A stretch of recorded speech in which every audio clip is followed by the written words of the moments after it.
नमस्कार, मैं हूं आपके साथ गौरव राजेंद्र। बुलेटिन की शुरुआत करते हैं। पार्टी में परिवारवाद और वंशवाद को लेकर मंत्री श्याम बिहारी जायसवाल का बयान सामने आया है। उन्होंने कहा कि बीजेपी और कांग्रेस में बड़ा अंतर है। बीजेपी आम जनता की पार्टी है, जहां सामान्य पृष्ठभूमि से आए लोग आगे बढ़ते हैं, जबकि कांग्रेस परिवारवाद और वंशवाद के बिना आगे नहीं बढ़ सकती।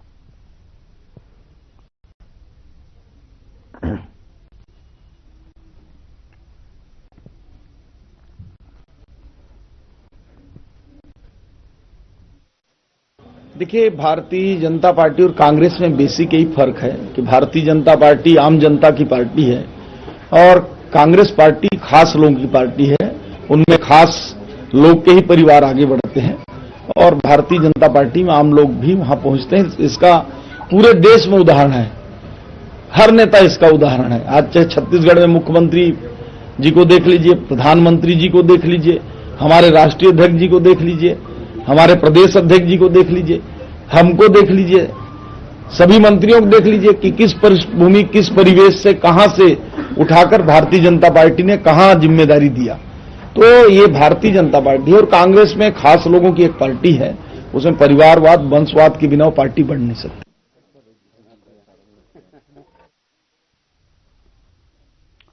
उधर बीजेपी ने 16 जनवरी को पार्टी अध्यक्ष के चुनाव का कार्यक्रम जारी किया है और नामांकन 19 जनवरी को दाखिल होंगे और अगले दिन अध्यक्ष की घोषणा की जाएगी। बता दें कि पार्टी निर्वाचक मंडल में 5,708 सदस्य शामिल हैं, जिनमें से जो है राष्ट्रीय और राज्य परिषद के सदस्य भी हैं। बता दें कि अंतागढ़ विधानसभा क्षेत्र के विधायक विक्रम उसेंडी ने कहा कि कार्यकारी अध्यक्ष नितिन नवीन विधिवत रूप से चुने जाएंगे।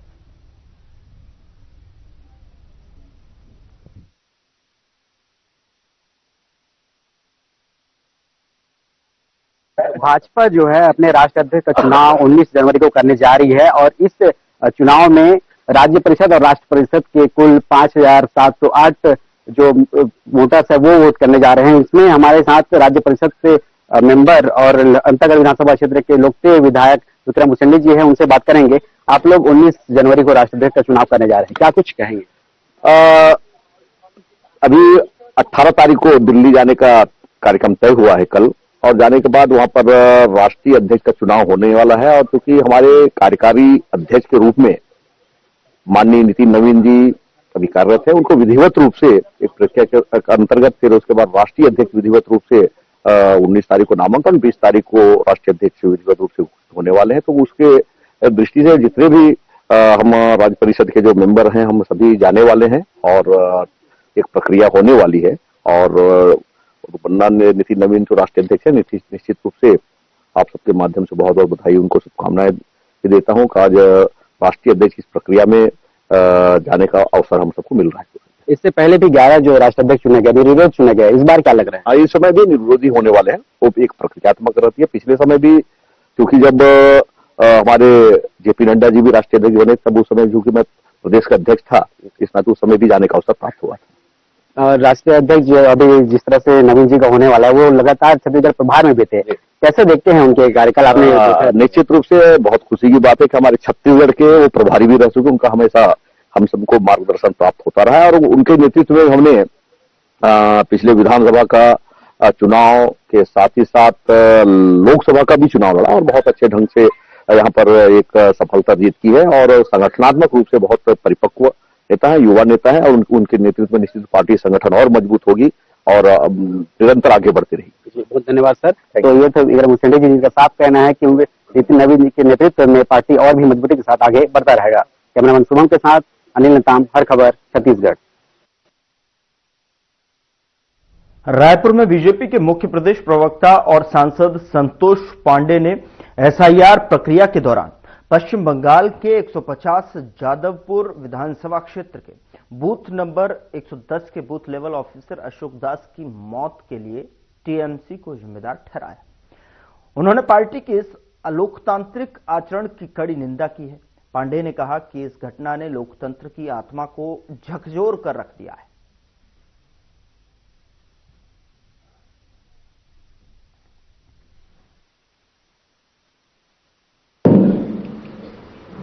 आज प्रेस वार्ता में हमारे सभी इलेक्ट्रॉनिक मीडिया के, प्रिंट मीडिया के उपस्थित सभी भाइयों बहनों और मेरे सभी साथी प्रवक्तागण और बंग समाज के बंधुगण, आज की जो वार्ता है पश्चिम बंगाल से संबंध रखता है। जो पश्चिम बंगाल कभी क्रांतिकारियों की भूमि रहा करती थी, जहां से स्वामी विवेकानंद ने पूरी दुनिया को संदेश दिया, जहां के सचिंद्र सान्याल, वाघा जतीन जो इस देश को प्रेरणा देंगे, आज उस भूमि में रक्त रंजित और जिस प्रकार से वहां खूनी माहौल है, यह हम सबके सामने है, किसी से छुपा हुआ नहीं है। मित्रों, अभी अभी हम सब लोगों ने देखा है कि विरोधियों को तो मारते, पीटते, दौड़ाते, भगाते, चाहे वो विपक्ष के नेता शुभेंदु जी हो, किंतु अभी अभी लगातार पत्रकारों के साथ जिस प्रकार से घटना हुई है, ये घोर निंदनीय है। हमारा जो चौथा स्तंभ है और जिन्हें सब प्रकार से अधिकार प्राप्त है, उन्हें प्रताड़ित करना, और उसमें हम सब जानते हैं कि एक महिला पत्रकार के साथ किस प्रकार से 2 किलोमीटर दौड़ाया गया, अभद्र व्यवहार किया गया। अभी टीएमसी के शासन में भय, दबाव और राजनीतिक हिंसा का खुलकर के उपयोग किया जा रहा है। चुनाव निकट है, जिन्हें अपनी ड्यूटी निभानी है, वे जान जोखिम में डाल करके काम कर रहे हैं। उन्हें डराया जा रहा है, उन्हें धमकाया जा रहा है। जादवपुर विधानसभा क्षेत्र के बूथ नंबर 110 में बूथ लेवल ऑफिसर अशोक दास, जो एक ईमानदार सरकारी कर्मचारी थे, टीएमसी नेताओं ने जिस प्रकार से उनको धमकाया, डराया, दबाव बनाया और उसके साथ किस प्रकार से अत्याचार किया गया, हम सबके सामने है। अनन्या बनर्जी और राजू विश्वास ने उन्हें केवल धमकी ही नहीं दी, जान से मारने की धमकी दी, चेतावनी दी, उनके बच्चों को नुकसान पहुंचाया।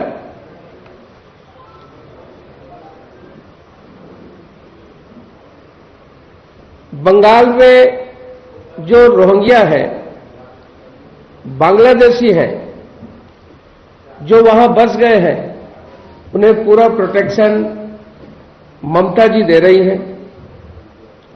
वहां की जनता भी सुरक्षित नहीं है और जिस प्रकार से संरक्षण प्रदान कर रही है, यहां के नागरिकों के लिए खतरा है। यहां के संसाधनों का उपयोग कर रही है, उनके हक को मार रही है।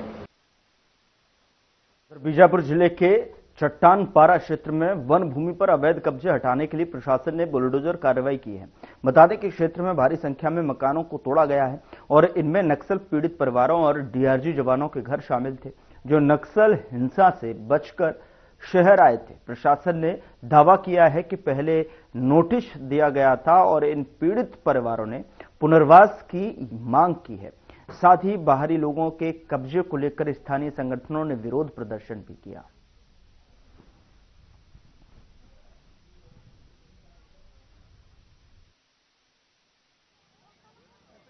बीजापुर जिले में कल से जो नक्सल पीड़ित है, जो नक्सलियों के दबाव में, डर से जो लोग बीजापुर मुख्यालय में आकर बसे हुए थे, उनके घरों को आज कल से 2 दिन से बुलडोजर चलाया जा रहा है। ये तमाम जगह में बसे हुए थे, सभी नक्सल पीड़ित लोग थे। वो उनके घरों में बुलडोजर। खास बात तो ये है कि जो जवान आज नेशनल पार्क एरिया में मुठभेड़ में फंसे हैं, गए हैं, उस मुठभेड़ में वो जवान है, वो उन्हीं का घर को आज बुलडोजर प्रशासन के चल रही है। ऐसे में उनके फैमिली के कुछ लोग हैं, उनसे भी जाने का प्रयास करेंगे कब आए थे और कैसे में क्या बुलडोजर चलाने से पहले क्या जानकारी दिया गया था। बातचीत करते। दीदी क्या नाम है? मुन्नी गठपल्ली से। हैं? मुन्नी गठपल्ली। मुन्नी गठपल्ली। जी। अच्छा, आपका क्या बोलते हैं, कब से यहाँ थे, कब से घर बनाए थे? यहाँ 4 साल हो रहे 4 साल से। आपके पति क्या करते हैं? DRC में। अभी कहाँ हैं? ड्यूटी गए हैं सर। ड्यूटी गए। 2 दिन हो रहे नहीं आए। कितने दिन हुए? 2 दिन हुआ। 2 दिन हुए। जी। और भी है। आपका क्या नाम है? मेरा नाम गंगा माड़वी है सर। जी, गंगा देखिए सर, हम लोग नक्सली पीड़ित से यहाँ पे आए हैं और ऑलरेडी हम लोग को नक्सली मारने के लिए भी रेडी हुआ था।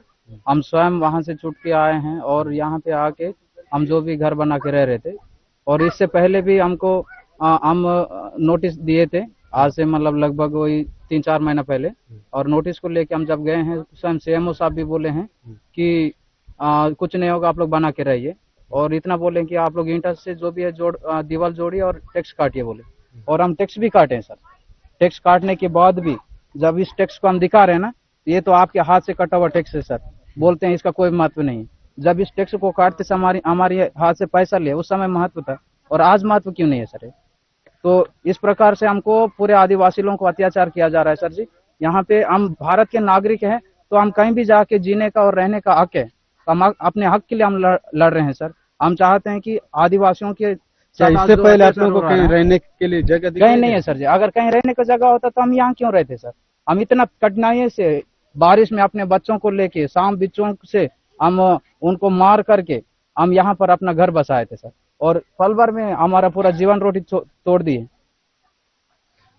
ये जिस पर भाई का कहना है कि जो पैसा लगा के जो मकान बना रहे थे, कम से कम उन्हें तो सुरक्षित कहीं साइड भी रखकर अगर चला देते तो कम से कम इनका जो नुकसान है, जो पैसा खर्च किए थे, वो पैसा कम से कम बच जाता। तो इसी तरह के हाहाकार मचा हुआ है बुलडोजर कार्रवाई का।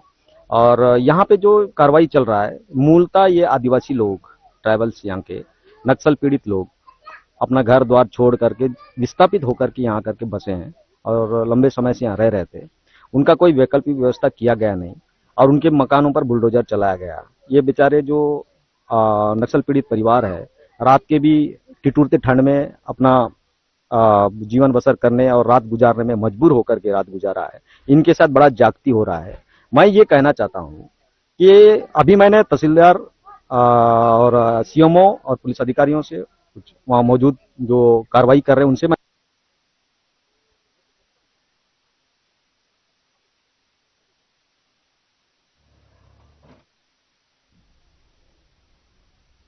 यहाँ रुक रहे एक छोटे से ब्रेक ले। ब्रेक के उस पार खबरों का सिलसिला लगातार जारी है।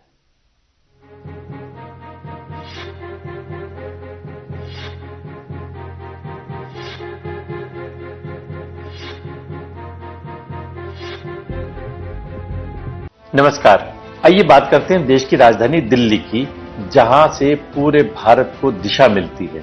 लेकिन आज वही दिल्ली अपनी हवा के लिए दुनिया में बदनाम होती जा रही है।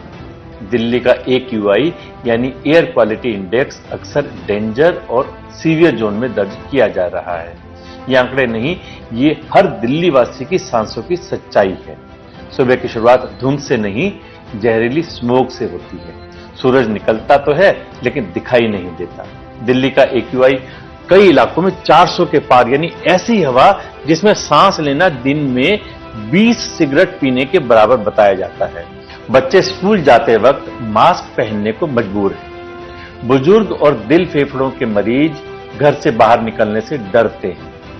एम्स और दूसरे अस्पतालों में अस्थमा, ब्रोंकाइटिस और सांस से जुड़ी बीमारियों के मामले लगातार बढ़ रहे हैं।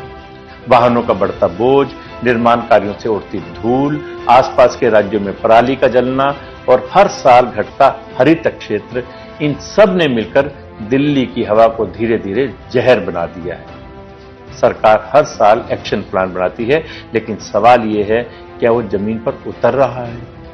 पब्लिक ट्रांसपोर्ट को बढ़ावा, इलेक्ट्रिक वाहनों का इस्तेमाल, निर्माण स्थलों पर सख्त नियम और पेड़ों की कटाई पर रोक अब ये विकल्प नहीं, मजबूरी बन चुके हैं। दिल्ली की हवा अगर आज नहीं सुधरी तो कल दिल्ली का भविष्य धुंध में खो जाएगा।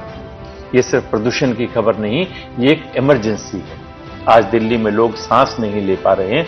हर तरफ एक पोल्यूशन की चादर है जो लोगों के लिए मुसीबत है। चाहे बच्चा हो या बुजुर्ग, सब आज की डेट में दिल्ली में परेशान हैं, पलायन कर रहे हैं कि दिल्ली तब आएंगे जब दिल्ली रहने लायक हो।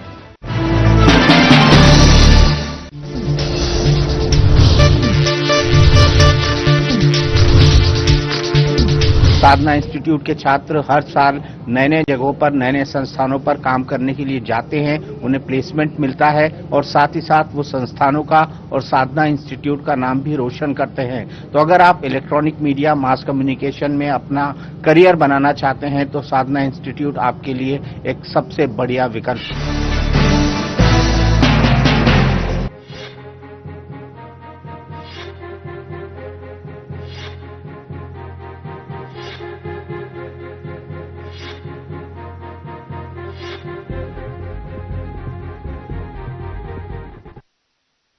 ब्रेक के बाद स्वागत है आपका। खबरों में आगे बढ़ते हैं। छत्तीसगढ़ में करोड़ों रुपए के धान के कथित नष्ट होने के मामले को लेकर अब सियासत तेज हो गई है। दरअसल आपको बता दें कि दुर्ग ग्रामीण जिला कांग्रेस कमेटी ने जो है सरकार पर गंभीर आरोप लगाते हुए कलेक्टर कार्यालय के सामने विरोध प्रदर्शन की सूचना दी। जिला कांग्रेस कमेटी दुर्ग ग्रामीण के जिला अध्यक्ष राकेश ठाकुर ने कलेक्टर को पत्र लिखकर कहा कि राज्य में किसानों की मेहनत से पैदा किया गया धान लापरवाही के कारण बर्बाद किया जा रहा है, जिससे प्रदेश की जनता और किसान आक्रोशित हैं। बता दें कि पत्र में आरोप लगाया गया कि धान का उचित भंडारण और संरक्षण नहीं किया गया, जिसकी वजह से करोड़ों रुपए का अनाज नष्ट हुआ है और कांग्रेस ने इसे सरकार की विफलता बताया है। बता दें कि कांग्रेस नेताओं का कहना है कि धान किसानों के पसीने की कमाई है और उसका नष्ट होना सीधे तौर पर किसान विरोधी रवैया दर्शाता है। और इसी के विरोध में 20 जनवरी को कलेक्टर कार्यालय दुर्ग के सामने कांग्रेस कार्यकर्ता प्रतीकात्मक प्रदर्शन करेंगे।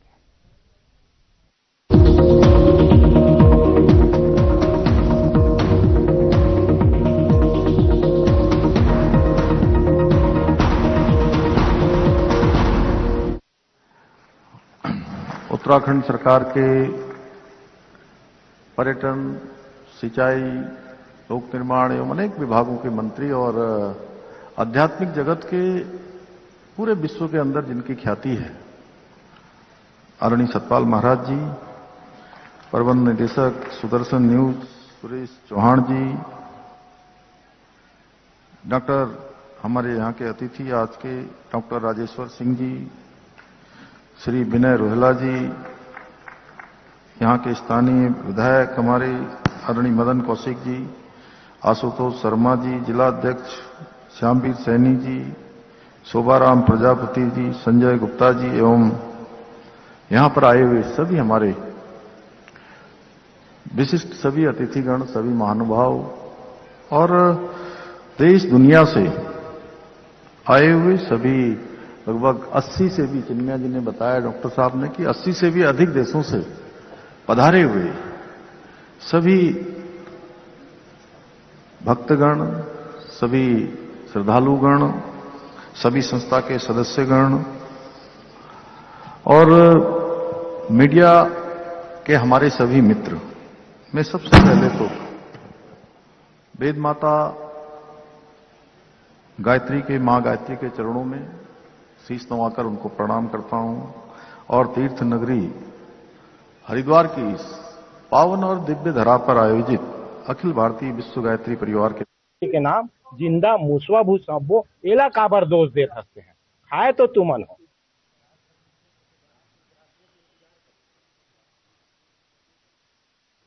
करोड़ों की धान की जो फसल है वो नष्ट होने के मामले को लेकर कांग्रेस ने कलेक्ट्रेट के सामने प्रदर्शन किया।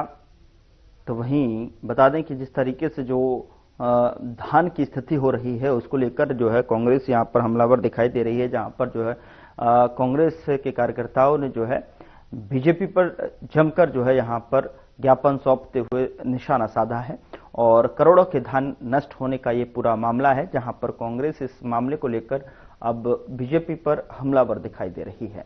इसको लेकर कहीं न कहीं कलेक्ट्रेट के सामने प्रदर्शन किया गया है।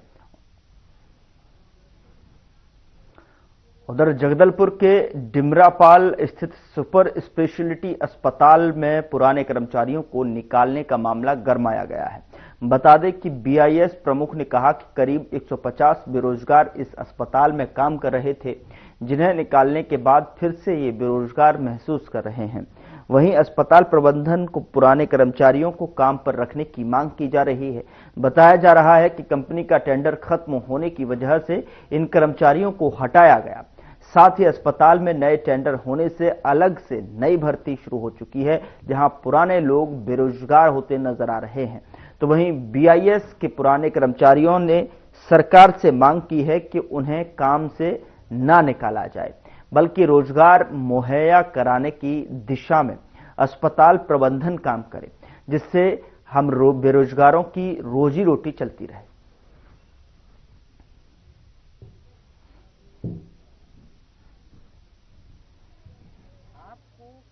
समस्या ये है सर, हम पहले पिछले 1.5 साल से कार्यरत हैं, तो अभी नया टेंडर हमें कार्य पर नहीं रख रहा है सर। तो हमारी समस्या यही है कि हमें काम दिया जाए सर। शॉर्टकट। पहले कौन सी कंपनी? पहले बीआईएस में थे सर, और अभी एसआईएस आ गई है सर। तो अधिकारी मौजूद है क्या? हाँ है सर। क्या बोल रहे हैं सर? उनका कहना यह है कि आपका कार्य 16 तक था, तो इसके बाद मतलब आगे की कार्रवाई आप एसआईएस के साथ करिए सर। टोटल कितने लोग हैं? 80 लोग हैं सर। सभी का काम? सिक्योरिटी में 80 है और उसमें 40 है सर हाउसकीपिंग में।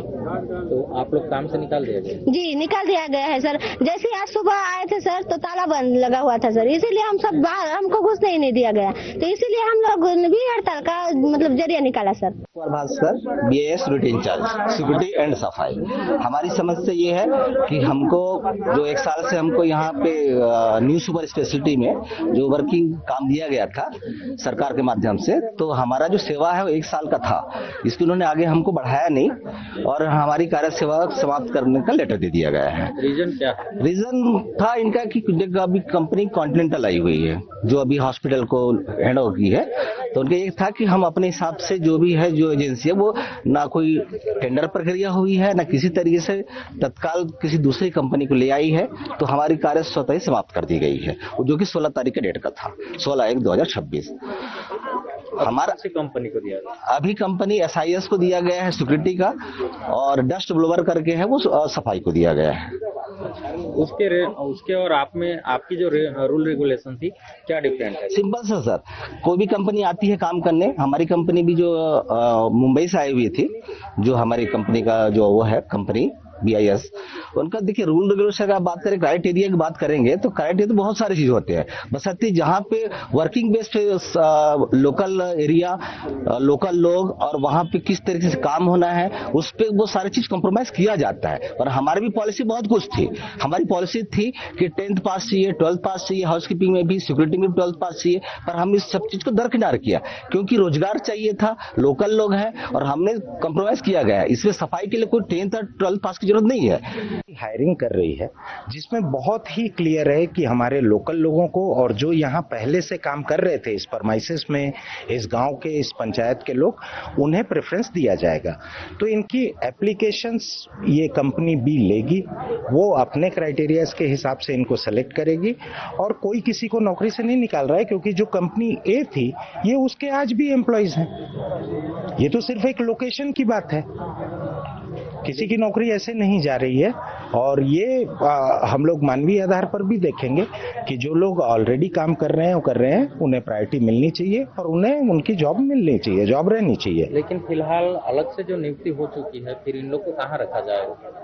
अलग से नियुक्ति से आपका जो तात्पर्य है वो मैं नहीं समझ पा रहा हूं, क्योंकि अगर कोई भी कंपनी आती है तो वो अपना मैनेजमेंट स्टाफ, अपने कोई पुराने एक्सपीरियंस्ड लोग, अपनी पॉलिसीज और अपने सर्विसेज करने के लिए वो लेकर के आती है, तो उसे करना बोलना ये तो गलत बात है आपका।